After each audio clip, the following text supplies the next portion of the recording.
অন্যের হাতে যদি এই অটো ভ্যানটা দেখি সাথে সাথে কিন্তু আমি থানায় কমপ্লেন করব, ওর মাথায় কিন্তু দড়ি পড়বে। আমি জানি কোনোদিন শুনি না যে ব্যাটারি ড্যাম হয়ে গেছে আর কিনতে পারতেছে না। নিয়ে যান এখন সোজা যা কামে কাজে শুরু করে দেন। না প্রতিদিন আপনার শরীরের কাছে 200 টাকা জমা দিবেন। ওয়ালাইকুম সালাম। তো আপনি তো বেশ কিছুদিন হয় আমার বাড়িতে কাজ করছেন। আপনার একটা আবদার ছিল আপনার মেয়ের জামের জন্য একটা অটো ভ্যান। আমার কাছে বলছিলেন, আমি কি বলছিলাম যে যাকে দেই অনেকে বিক্রি করে ফেলে, যে কারণে আমি আপত্তি জানিয়েছিলাম। তারপরে আপনি নক করলেন কি হেড অফিসে, মানে আমার বাড়ি এলেন গেছে, তা কাপি করে ফেলাইছেন যে একটা অটো ভ্যান মামাক কয়া ব্যবস্থা করেন। এরপরে আমাদের যে ডোনার আছে মতিউর রহমান জনি সাহেব, নিউ ইয়র্কে থাকে, তার সঙ্গে আমি যোগাযোগ করি। অটো ভ্যানটি অলরেডি হয়ে গেছে। এখন আপনি ডাকেন আপনার মেয়ে আর মেয়ের জামাই। ওয়ালাইকুম সালাম। ওয়ালাইকুম সালাম। তাহলে এইটা আপনার মেয়ে? হ্যাঁ, এটা মেয়ে। আচ্ছা আচ্ছা আচ্ছা। আপনার ছেলে মেয়ে কয়জন? আমার 4টে মেয়ে। 4টে মেয়ে? ছেলে? ছেলে নাই তো, এরাই ছেলে। এরাই ছেলে? জি। আর বাড়িতে থাকে না? এটা আমার বাড়িতে থাকে। আচ্ছা, তাইলে আপনার নাম কি? আব্দুল মমিন। আব্দুল মমিন। এটা কি হয়? আমার শাশুড়ি। শাশুড়ি? আর শাশুড়ির বিটি? আপনার শাশুড়ি তো আমার এখানে বেশ অনেক দিন হয়ে আছে, খুব ভালো একজন মানুষ। আমার স্ত্রী যিনি, তিনি তাকে খুব পছন্দ করেন। অনেক দিন হয় বলছে একটা অটো ভ্যান আপনার জন্য। তো আপনি তো ওনাদের বাড়িতেই থাকেন, যেটা শুনলাম। তো এই যে এতদিন যে অটো ভ্যান চালাতেন, ওটা কি আপনার ছিল না? ভাড়া কত টাকা ভাড়া দিতেন? 200 টাকা। 200 টাকা। এটা আপনাকে দেওয়া হলো, কিন্তু ভাড়া তো আপনাকে রেগুলার 200 টাকা দিতেই হবে। সে টাকাটা আমাকে দিতে হবে না, এই টাকাটা আপনার সঞ্চয় রাখবেন। কারণ এই অটো ভ্যান যে আছে, এর ভিতরে যে ব্যাটারি আছে, কিছুদিন ব্যবহার করলে কিন্তু নষ্ট হয়ে যাবে, আবার কিনতে হবে। তখন কিনবেন কেমনে যদি না জমান? তাহলে প্রতিদিন কত করে জমা করবেন? 200 টাকা। মাসে কয় হাজার হয়? 6000 হয়। এই 6000 আপনার জমা থাকবে সঞ্চিত। প্রয়োজনে ব্যাটারি কিনবেন, না হলে পরিবারের আপাত বিপদে কাজে লাগবে। তাহলে অটো ভ্যানটা চলতেই থাকবে চলতেই থাকবে। অনেকে হয় কি কিছুদিন পরে অটো ভ্যানের ব্যাটারি নষ্ট হয়ে যায়, এরপরে আবার বিপদে পড়ে যায়। এটা করা যাবে না, ঠিক আছে? আচ্ছা, তাইলে খুশি আছেন তো? হ্যাঁ মামা, আমি খুব খুশি। আল্লাহর কাছে দোয়া করি যে আরো জন তৌফিক দেয় আপনি। আচ্ছা, দোয়া করবেন হচ্ছে আমাদের মতিউর রহমান জনি সাহেবের জন্য, যিনি সেই শুধু নিউ ইয়র্ক থেকে আপনার কথা, আপনার মামি আবার তার সঙ্গে কথা বলছে। না, উনি তো আমাদেরকে খুব ভালোবাসেন। তো আমি তো বলে সাহস পাইনি, কারণ এর আগে আমি জনি ভাইকে বলছি যে না আর অটো ভ্যানটা দেন না, যাদের দেই দেখা যায় ম্যাক্সিমাম বেশি ভালো দেয়। তো আমি চাইনি। তো সেদিন অলরেডি আমার গিন্নি অর্থাৎ আপনার মামি সেই জনি ভাইয়ের সঙ্গে কথা বলছে। এ মাসে একটা ঘর দেওয়ার কথা বলছে, যে ঘরটা লাগবে না, তো একটা অটো ভ্যান দিলে আমার বাসায় কাজ করে যে তার মেয়ের জামাই চালাবে। আপনার মেয়ের জামাই আপনার ছেলে হয়, আপনার বাড়িতে থাকে, এটাই তো বলছিলেন? হ্যাঁ হ্যাঁ, ওইটাই বলছিলেন। তাহলে আমাদের সেই জনি ভাই যিনি এই অটো ভ্যানটা দিচ্ছেন, তার উদ্দেশ্যে কিছু বলেন, কি উপকার হবে তার জন্য দোয়া করে দেন। হ্যাঁ, তার জন্য আরও দেওয়ার মতন তৌফিক দেয়, আল্লাহর কাছ করে যে ভালো হয়। এই অটো ভ্যান পাওয়াতে কি কি উপকার হবে? আমার উপকার হবে, কাজ করে খাবি, আবার মনে করেন গরিব মানুষ কর্ম করে খাবি। আচ্ছা, এখানে শর্ত একটা আছে। জনি ভাই আমাকে বলছে যে সাইকেল দিতে পারি, অর্থাৎ অটো ভ্যান দিতে পারি একটা শর্তে।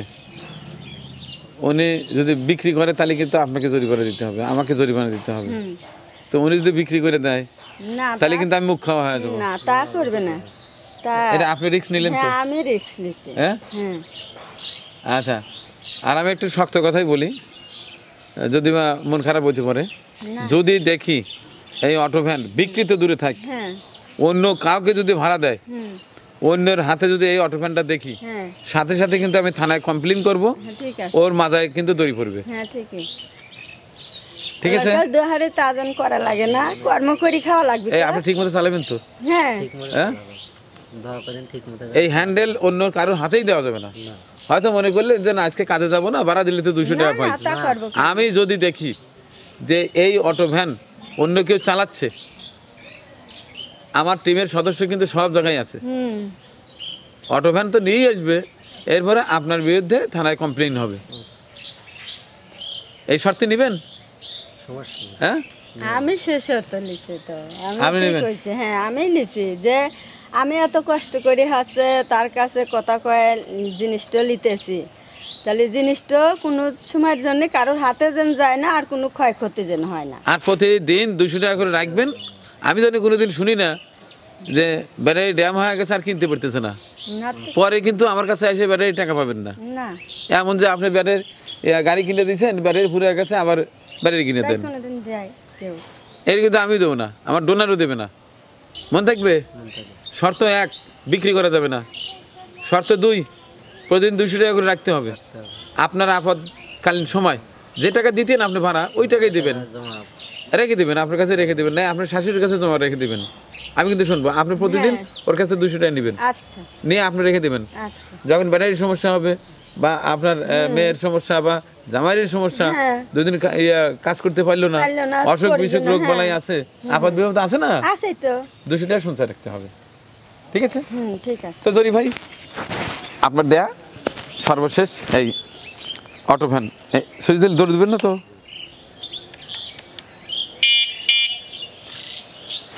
তাদের হাতে তুলে দিচ্ছি। অনেক দোয়া এবং ভালোবাসা আপনার জন্য ওনারাও করছে, কারণ এটা হচ্ছে তাদের একটা আয় রুজির একটা পথ। এটা দিয়ে তারা পরিশ্রম করবে, সংসার ভালো চলবে। তারা খুশি তো মহান আল্লাহ খুশি, কারণ মহান আল্লাহ বলেছেন তোমাদের যার যতটুকু সামর্থ্য আছে তাই দিয়ে গরিব অসহায় মানুষের পাশে থাকো, তাইলে আমি খুশি হব।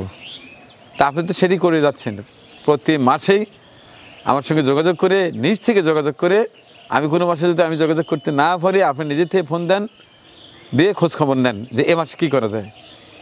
তো যাই হোক, ব্যবসা প্রতিষ্ঠান অনেকে চালাইতে পারে, অনেকে পারে না, যে কারণে আমার মনটাও খারাপ হয়ে গেছে। যে কারণে আপনাকে বলেছিলাম ভাই এটা দেওয়ার দরকার নাই, অর্থে অসহায় কোনো মাকে বা বোনকে একটা ঘর দিলে সেই ঘরটা থাকবে, অন্তত ঘরটা বেঁচে খাবে না। তো যাই হোক, এরপরেও আমারই বাসায় কাজ করে এনার মেয়ের জামার, ওনার বাড়িতেই থাকে, ওনার যেহেতু কোনো ছেলে সন্তান নেই, তো এখন এই ছেলেটাই তার ছেলে। রিকোয়েস্ট করার কারণে ভ্যানটি আপনি পাঠিয়ে দিয়েছেন, আমি এই যে তুলে দিচ্ছি, এনেন আপনার হাতে তুলে দিলাম। আমি কিন্তু খোঁজ নেব হ্যাঁ হ্যাঁ। এবং আমি আমার গিন্নিকে বলে দেবো, তা আমি তো আপনার কাছে আছি। হ্যাঁ প্রতিদিন ওর কাছ থেকে 200 টাকা আপনি নেবেন, আচ্ছা ঠিক আছে। ওই 200 টাকা জমা করবেন, মাসে 6000 টাকা হবে। যখন ব্যাটারির সমস্যা হবে ব্যাটারি নিজে থেকে কিনে দিবেন। হ্যাঁ ঠিক আছে? ঠিক আছে। ভ্যান কিন্তু আপনি চাইছিলেন, আপনাকে দিলাম, আপনার জামাইক না, হ্যাঁ, পরিষ্কার ঠিক, কথা। আমাকে দিছেন, ভ্যান দিলাম আপনার। জামাক চিনছিলেন আমার। আপনার জামাতা যদি ঠিক মতো না চালায়, যদি আপনাকে প্রতিদিন 200 টাকা করে জমা না দেয়, আপনি চাবি আর ওকে দিবেন না। আচ্ছা ঠিক আছে? ঠিক আছে। তো ভাইয়া কঠিন শর্ত আরোপ করে দিয়ে দিলাম, আশা করছি আমার মান থাকবে। দোয়া করছি আপনার জন্য, মহান পাক রাব্বুল আলামিন আপনার এই মহৎ কাজের বদৌলতে যেন দুনিয়াতে এবং আখিরাতে ভালো রাখে।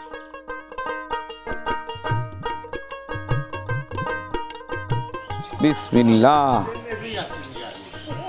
জানা তো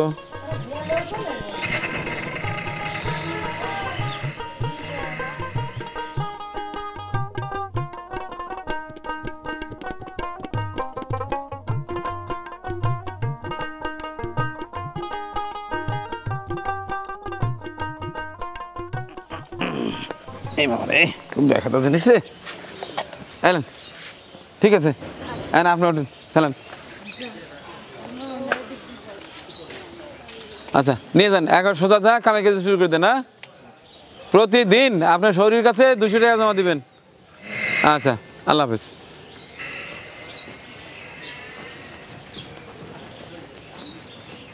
পরিবেশনা আপনাদের ভালো লেগে থাকলে শেয়ার করে অন্যকে দেখার সুযোগ করে দিন।